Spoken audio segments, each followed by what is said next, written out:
For anyone who has a dog or a cat, but I think mostly dogs, you know what it's like to cut their toenails. In my house, it rarely happens. So this is going to be her little toenails, but they're not that little because she doesn't let me cut them real often.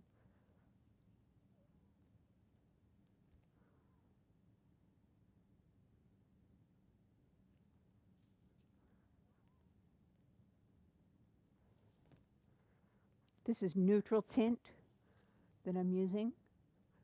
This is a low Cornell size 14 brush, which to me is a little brush.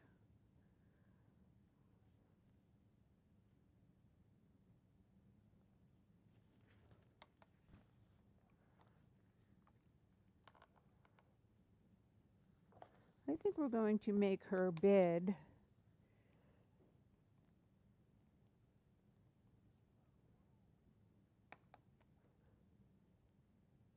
how about let's make her bed a permanent magenta.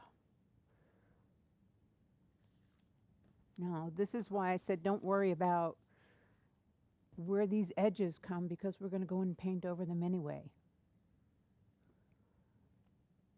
And I'm going to leave it right over the green. As a matter of fact, I'm going to mix it with some bamboo green because that will gray it down. That bamboo green is a really good mixing color. It gives you a good gray color without killing the color. And when you're painting on Yupo, if you use both colors while it's wet and then you go back in and texturize it or burnish it, it comes out perfect because you see a little bit of both colors.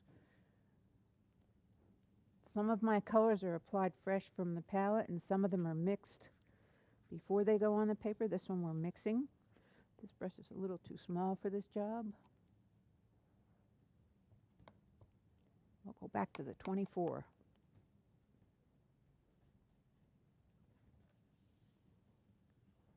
A little more bamboo green, a little more permanent magenta.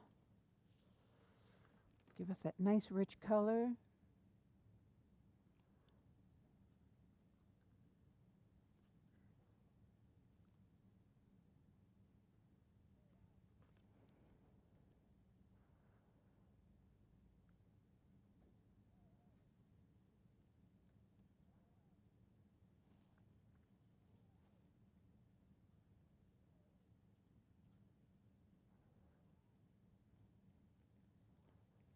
Get it covered.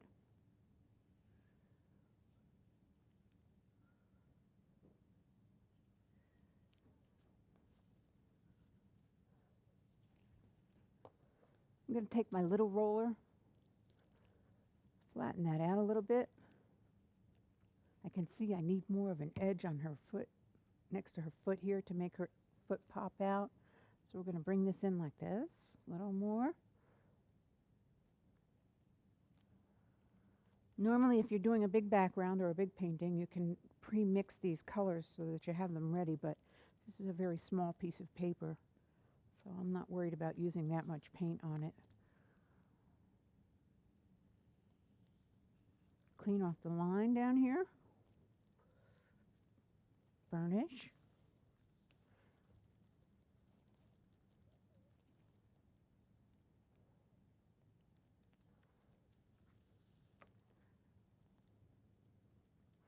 Burnish down here, burnish under the dog.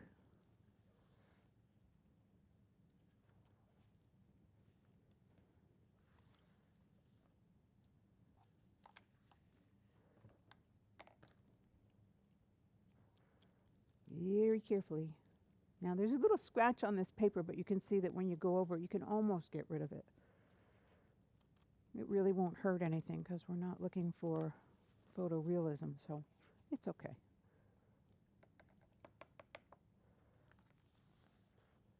Now this is too bright in the background that's coming forward. I'm going to go in there and take just some of the permanent magenta with less of the green. This will tie her in with the background. And I'm going to go over where I put the lavender before.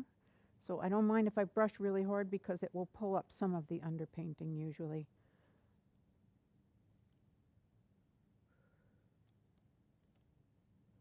We're going to go around the corner of the arm of her bed. She used to have a lot of beds till she ate them, but this is her favorite, so we're going to make it look really special for her. This is what's going on behind her in the room. We don't really know what it is, but it is. And we don't really have to know. Go back to that little brush, that size 18.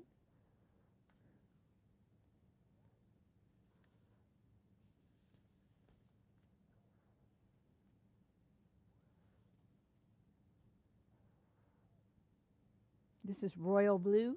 This is Holbein royal blue. We're going to go in and we're going to put in some details.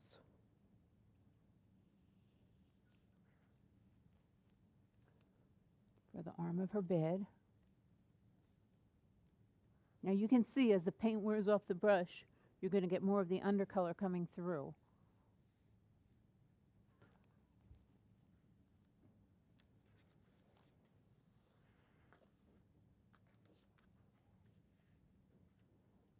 And I'm going to take some of the royal blue and go right into the background up here. Stripe it. So it sort of merges. Come right along the edge of her bed.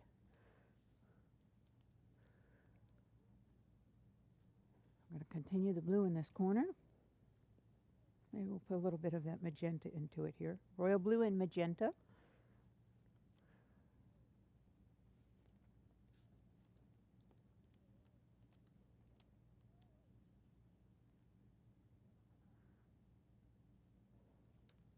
You don't want that part to be too distracting, so I'm going to go in and burnish over it, flatten out the texture.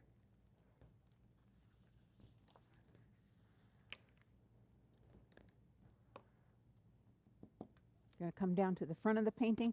We want the front of the painting to come forward. So I'm going to go in and put some lemon yellow right over this. But what I'm going to do is pattern it for you. I'm going to take a piece of this little plasticky shelf liner stuff, and I'm going to paint right on it. I'm going to use it like a rubber stamp. I'm going to take this 1 inch. I think New Gamboge probably would be a good choice. Yeah. Gamboge Nova. I'm going to paint it right on here just like a rubber stamp.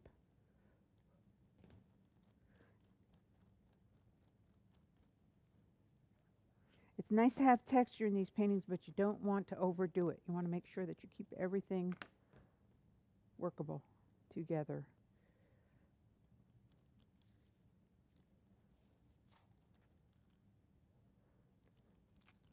Good. Do it again.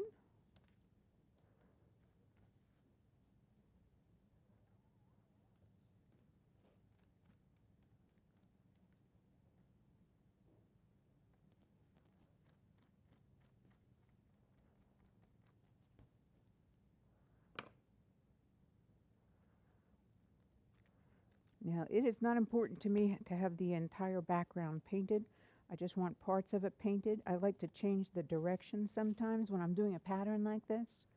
Makes for a little more interesting background, or foreground in this case.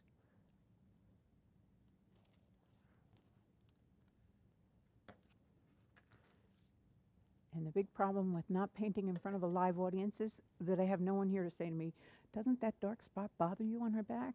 Yeah, not really, but I'll fix it anyway. So we're going to go back in, permanent yellow orange, cover up this spot. The roller, get rid of that dark spot that was there. Now she's got a highlight, which is okay. Take a roller again, flatten out this patterning that I have going on.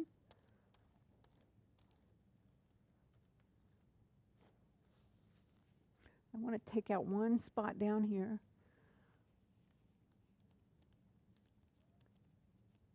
That does bother me. We'll replace it with a little leaf green.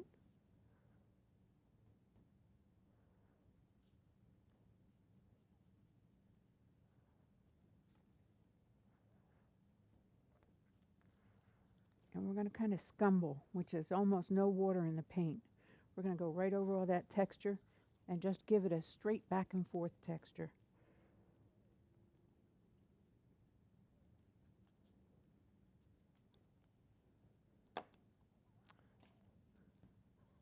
This is a little drier. I'm going to go back in, flatten that out, lift a little of the paint that is still wet. I'm going to take my pit pens, going to get a contrasting color. Actually, we'll get a kind of a matching color for this one.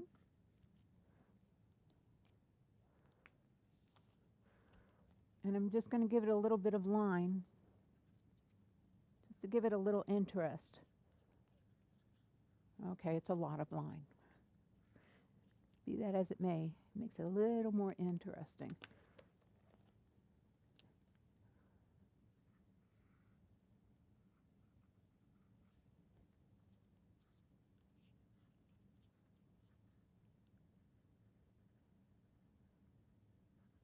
I'm going to drag a little of the paint with this pit pen.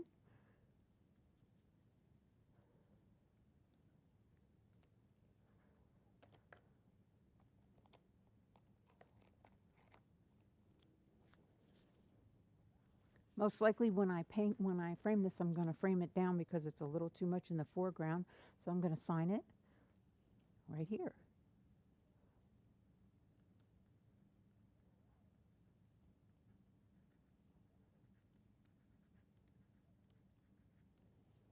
Thank you so much for joining me today. This is Ann from the back. And I'm glad that hopefully you learned something from it. Watch for my upcoming DVD. And I hope to see you again soon. Thank you.